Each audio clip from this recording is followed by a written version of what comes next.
মসজিদ, কবরস্থান, ঈদগাহ, ওয়াকফ সম্পত্তি সব বলছে তাদের, তারা নিয়ে নেবে।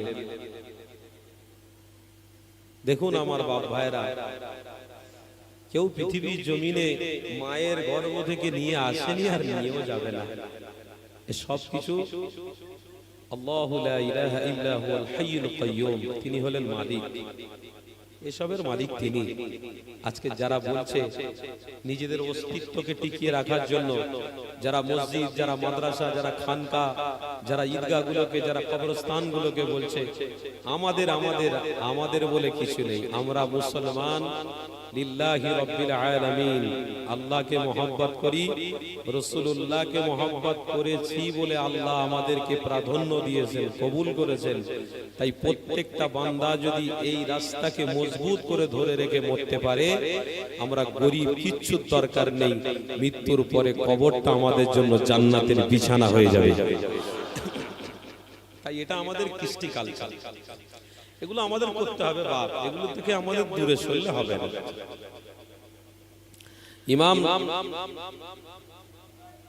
ইমাম সাদি রহমতুল্লাহ আলাইহি একটা কথা বলেছিলেন যে ওয়াক্ত বদল जाएगी लेकिन इंसान नहीं रहेगी, वक्त बदल जाएगी इंसान नहीं रहेगी, जो अमल में ताकीद दे उसके लिए रब ने जन्नत भी रख दी है। चले बोले ইমাম সাদি রহমতুল্লাহ আলাইহি খুব মূল্যবান কথা বলেছিলেন। তো ওয়াক্ত বদলে যাবে, মানুষ চলে যাবে, কিন্তু যে রাস্তা আপনারা ধরে রেখেছেন এই রাস্তাগুলোকে মজবুত করে ধরে রাখেন। এই রাস্তা, এই পথটাই হলো আল্লাহর জান্নাতের রাস্তা। জোরে বলে আল্লাহ আমাদেরকে ঠিক কবুল করেছে বাপ। সেই জন্য বলছি আজ রমজান মাসে আমরা মাহফিল পেয়েছি, আল্লাহ আমাদেরকে কবুল করেছে। কি গো, ভালো লাগছে না লাগছে? এই মাহফিলে বসে ভালো লাগছে না লাগছে? এটা মুমিনদের মাহফিল, ইমানদারদের মাহফিল, এটা রাসূলের প্রেমিকদের মাহফিল, এটা আশিকদের মাহফিল, এটা ইশকের মাহফিল, এটা ইবাদতের জোশ, ইবাদতের মগজের মাহফিল। এই মাহফিল আমাদের বাচ্চারা সব করে গেছে, আমরা করছি। আল্লাহ আমাদেরকে কবুল করে নেন, বলুন আল্লাহুম্মা আমিন। দরুদ শরীফ আল্লাহুম্মা সাল্লি আলা সাইয়্যিদিনা মাওলানা মুহাম্মদ ওয়া আলা আলি সাইয়্যিদিনা মাওলানা মুহাম্মদ।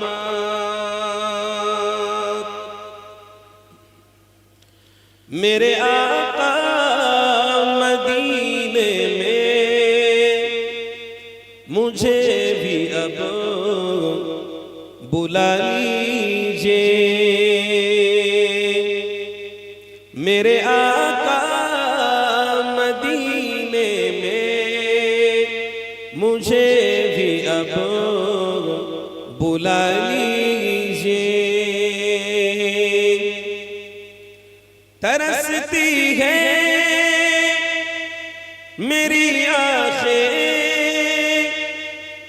तरसती है मेरी आँखें, रोज़ा दिखा दीजिए। जोरे হবে না সুবহানাল্লাহ, তো मोहब्बत হবে না সুবহানাল্লাহ। मेरे आका मदीने में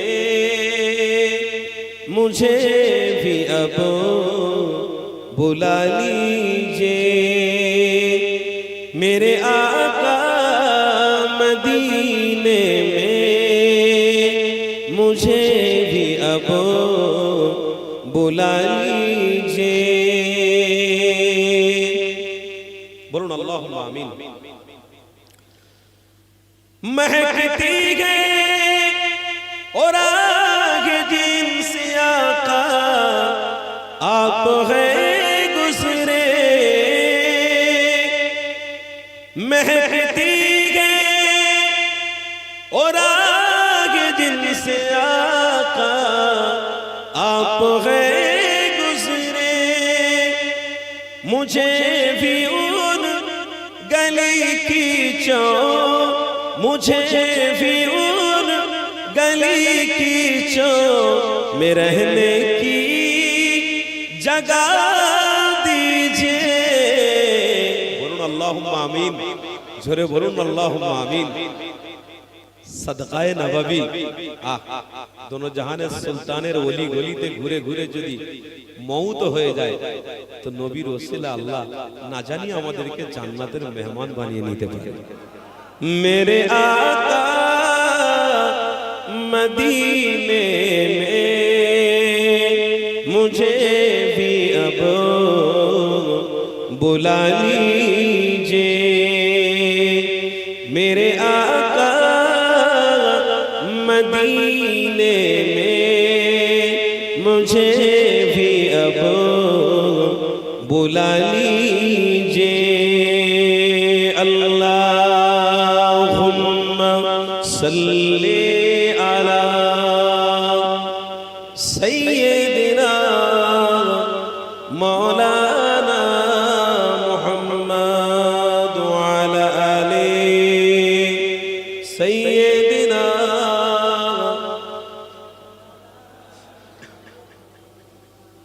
رب کو دیکھا ہے میرے نبی نے,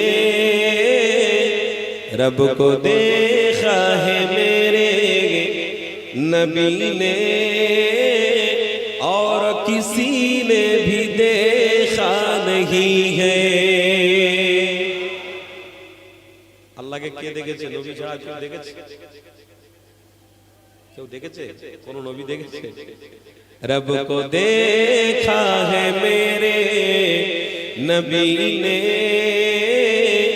اور کسی نے بھی دیکھا نہیں ہے. رب کو دیکھا ہے میرے نبی نے,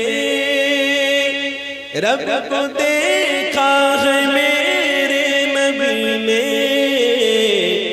اور کسی نے بھی دیکھا نہیں ہے. سب سے پردہ ہے میرے خدا کا, اور محمد سے پردہ نہیں ہے. سب سے پردہ ہے میرے خدا کا, اور محمد سے پردہ نہیں ہے. رب کو دیکھا ہے میرے نبی نے, اور کسی نے بھی دیکھا نہیں ہے. لائے ایمان عمر جب نبی پر,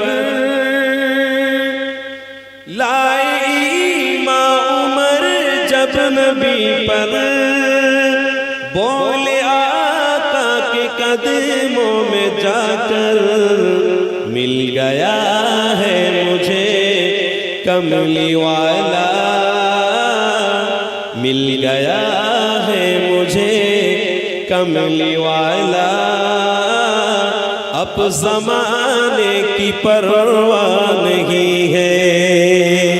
مل گیا ہے مجھے کملی والا, اب زمانے کی پرواہ نہیں ہے. এত কষ্ট করছি যদি নবীর দিদার হয়ে যায়, জামানার দরকার আছে? জামানার দরকার আছে? কে ইজ্জত করবে না করবে, কে পয়সা দেবে না দেবে, কে উপকার করবে না করবে দেখার দরকার আছে? रसूल जिसके हो गए हैं अल्लाह उसके लिए जन्नत भी रख दिए हैं. যে রাসূলুল্লাহর হয়ে গেছে আমার আল্লাহ তার জন্য জান্নাতের মাকামও দান করে দিয়েছে. ওই ওমরে ফারুক কত সুন্দর কথা বলছে না, লায়ে ইমাম উমর জব নবী पर, लाए इमाम उमर जब नबी पर, बोले आका के कदमों में जाकर, अब ज़माना मिल गया है मुझे कमली वाला. अब ज़माने की परवाह नहीं है, मिल गया है कमली वाला, अब ज़माने की परवाह नहीं है। रब को देखा है मेरे नबी ने, और कोई भी नहीं देखा है। दुरूद शरीफ अल्लाहुम्मा सल्ली अला।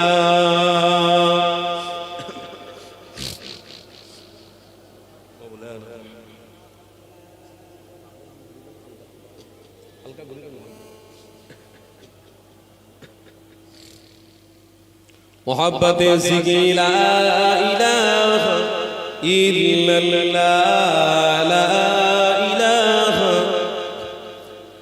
आरो जुरे ला इलाहा इल्लल्लाह,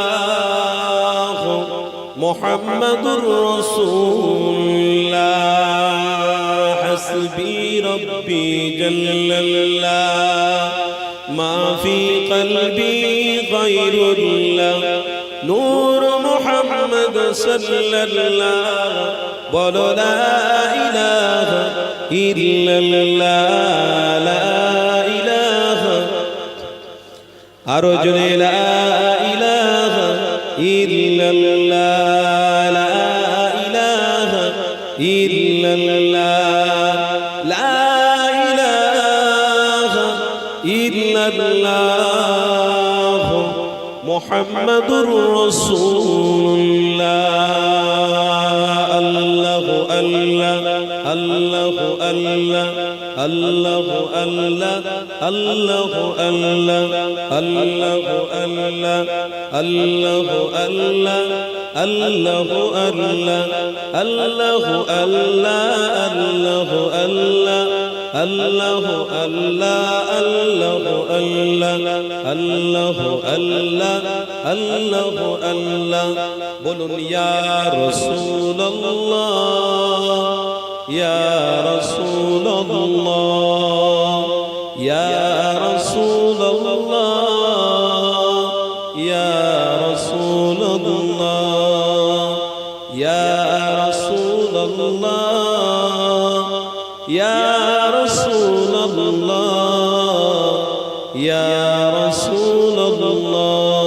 अल्लाहु अल्लाह, अल्लाहु अल्लाह, अल्लाहु अल्लाह, अल्लाहु अल्लाह, अल्लाहु अल्लाह, ला इलाहा इल्लल्लाह, ला इलाहा, ला इलाहा इल्लल्लाह, मुहम्मदुर रसूलुल्लाह। अल्लाहुम्मा सल्ली अला।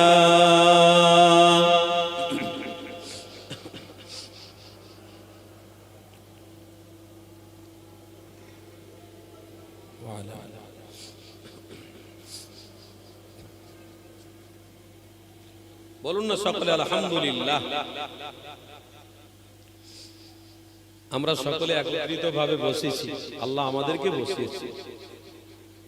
এটা আমাদের জন্য অস্তিত্ব, এটা আমাদের জন্য প্রেম, এটা আমাদের জন্য ভালোবাসা। আল্লাহ নবী আজ থেকে ১৫০০ বছর আগে মক্কার জমিনে এমন একটা ইসলামের আলো জ্বালিয়ে দিয়ে গেছে যে আলোটা আজও পর্যন্ত নয়, কিয়ামত পর্যন্ত থাকবে। তবে হ্যাঁ, যারা এই দুনিয়ার জমিনে অহংকারী অর্থ নিয়ে যারা পৃথিবীর জমিনে মনে মনে করবে এটাই আমার কাছে সব, তারা যেন মনে রাখে এটা তাদের জন্য কিছু দিনের, এটা তাদের জন্য কিছু দিনের, লং দিনের নয়, কিছু দিনে। আর যারা মনে করবে ওয়া আহসিনু ইন্নাল্লাহা ইউহিব্বুল মুহসিনিন, যে রোজা পেয়েছি রোজা রাখবো এটাও আল্লাহর জন্য, নামাজ পড়বো এটাও আল্লাহর জন্য, যাকাত দেওয়ার ফরজ হুকুম আল্লাহ করেছেন, সাহেবে নিসাব বানিয়েছেন, যাকাত দেবো এটাও আল্লাহর জন্য, সাহেবে নিসাব আল্লাহ বানিয়েছেন হজ করব, এটাও আল্লাহর জন্য। ওয়া আহসিনু ইন্নাল্লাহা ইউহিব্বুল মুহসিনিন। যখন প্রত্যেকটা আমল আপনি নিষ্ঠার সঙ্গে করবেন, তখন আমার আল্লাহ আপনাকে দুনিয়া এবং ইয়াউমাল কবর এবং কিয়ামতের কঠিন দিন আল্লাহ আমাদের মুক্তির ব্যবস্থা করে দেবেন। পুলসিরাতের রাস্তা পার হতে হবে না? হবে না? মিজানের দাড়ি পাল্লার সামনে দাঁড়াতে হবে না? হবে না? এটা বিশ্বাস হয় না? হয় না? অনেক মানুষ মনে করে হুজুরদের ঘরে দাওয়াত করে নিয়েছে, যে হুজুররা কি বলবে সব জানা কথা। ভাই, আপনি জানা কথার উপরে আমল করবেন, ওই আমল করাটা আপনার জন্য কঠিন হয়ে দাঁড়াবে। এটাই তো বিষয় হয়ে যাচ্ছে। বলে 5 ওয়াক্ত নামাজ মুফতি সাহেব বলেছেন 1500 বছর আগে আল্লাহর নবী বলেছেন নামাজ ফরজ। নামাজ যদি ফরজ আপনি জানেন, তো নামাজটা পড়ছেন না কেন? ওয়াজের মাহফিলে হুজুরদের ঘরে দাওয়াত করা হয়, হুজুরদেরকে দাওয়াত করে তেনাদের জবান থেকে কোরআন হাদিসের কথা শোনা হয়। বলো সব আমাদের জানা কথা। আরে জানা কথা ঠিক আছে, কিন্তু মানার মতো মন মানসিকতা নেই কেন? এটা প্রশ্ন আমাদের।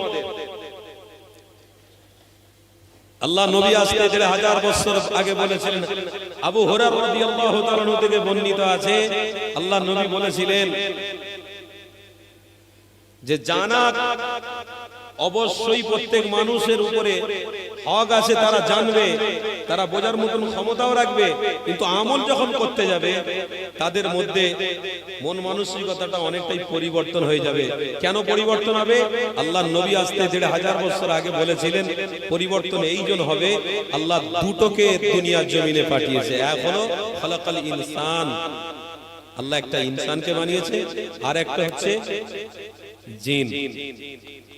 একটা মানুষ আর একটা জিন, দুজনকে আল্লাহ পৃথিবীর জমিনে পাঠিয়েছে।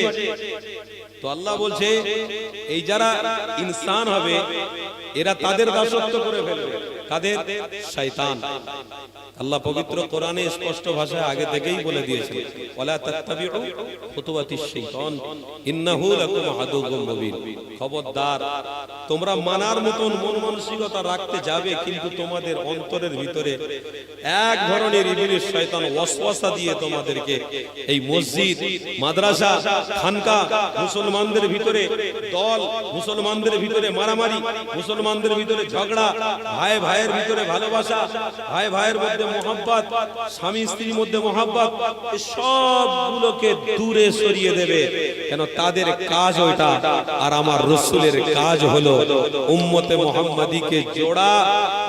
রাসূলের রাস্তা, রাসূল দেখিয়েছেন জান্নাতের রাস্তা, আর ওরা দেখাবে জাহান্নামের রাস্তা। আল্লাহর নবী আসতে 1500 বছর আগে বলেছিলেন, আবু হুরায়রা তুমি রাস্তার ধারে যে ছোট মতন গাছ লাগাচ্ছ, আমার কথা সব শুনতে পাচ্ছেন তো নাকি?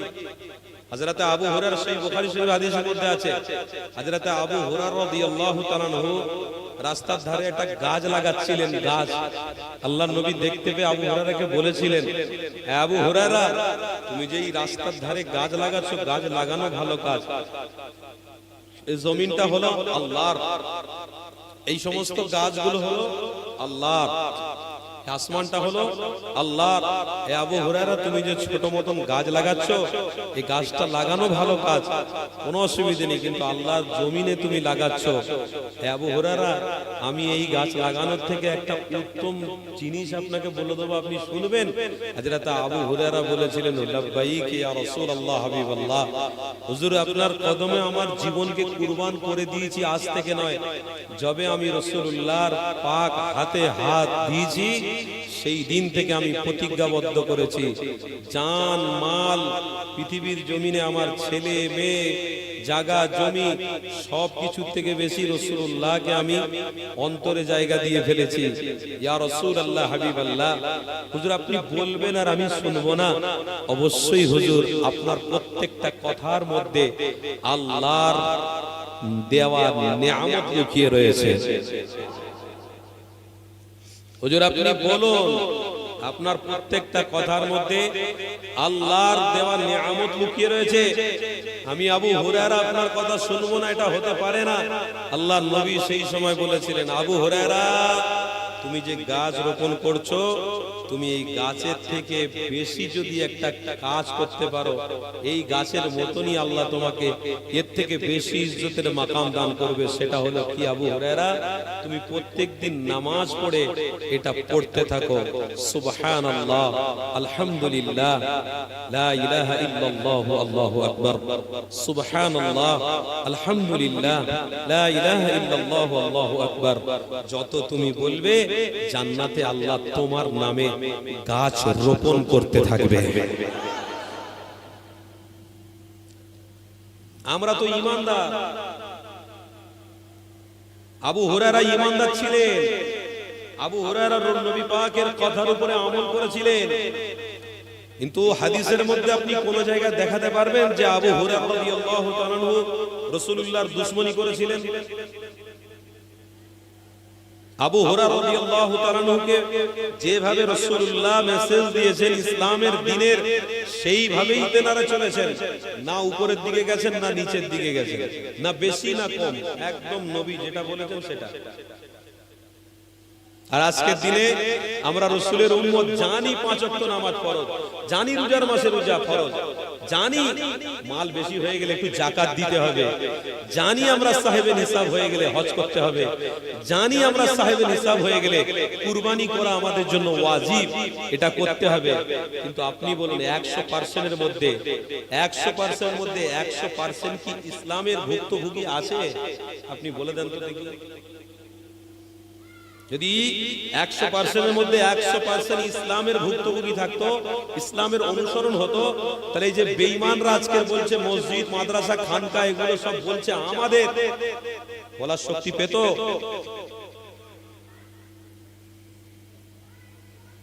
একটা ইমানদার যদি দাঁড়িয়ে পড়ে, হাজার বেঈমান যদি দাঁড়িয়ে পড়ে, ইমানদারের কাছে অর্থ আগে নয়, ইমানদারের কাছে ঈমানটা আগে। আর ঈমানদার যারা হবে তাদের ভিতরে আল্লাহর রহমত, তাদের মধ্যে আল্লাহর রহমত থাকবে, তাদের সাথে আল্লাহর নিরাপত্তা থাকবে। একটা ঈমানদার যদি বেরিয়ে পড়ে, 1000 বেঈমান যদি বলে যে আমি ইসলামকে মিটাতে বেরিয়েছি, কোন বাপের তাকত নেই যে ইসলামকে মিটাতে পারবে। ইসলাম জিন্দা होता है हर करबला के बाद। करबला কাকে বলে? হযরতে ইমাম হাসান আর হুসাইন যে শহীদ হয়ে গিয়েছিলেন, ওকে কারবালা বলে, ঠিক কথা। কিন্তু কারবালার শব্দ উত্তর আরেকটা আছে, শব্দের ব্যাখ্যা আরেকটা আছে। কি?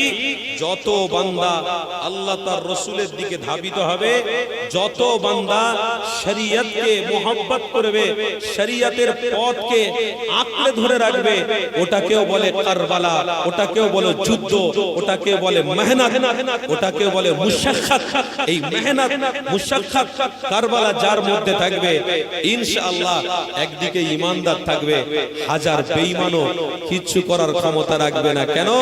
আল্লাহর নবী, দয়ার নবীকে আজ থেকে 1500 বছর আগে আল্লাহ জানিয়েছেন, আল ইয়াউমা আকমালতু লাকুম দীনাকুম ওয়া আতমামতু আলাইকুম নি'মাতি ওয়া রাদিতু লাকুমুল ইসলাম দীনা। হাবিব, ইসলামটাকে আজকে আমি কমপ্লিট করে দিলাম, আনকমপ্লিট নয়। ওহী আসা বন্ধ করে দিলাম, নবীদের দরওয়াজা বন্ধ করে দিলাম। আল্লাহর নবীকে আল্লাহ বলছেন, ইসলামটাকে আমি আল্লাহ আমার মনোনীত বানিয়ে নিলাম।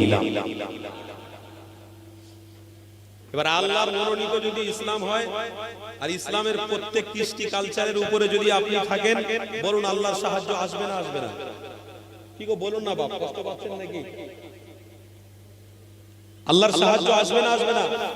আমার পশ্চিম বাংলার মানুষ শান্তিতে আছে না নাই?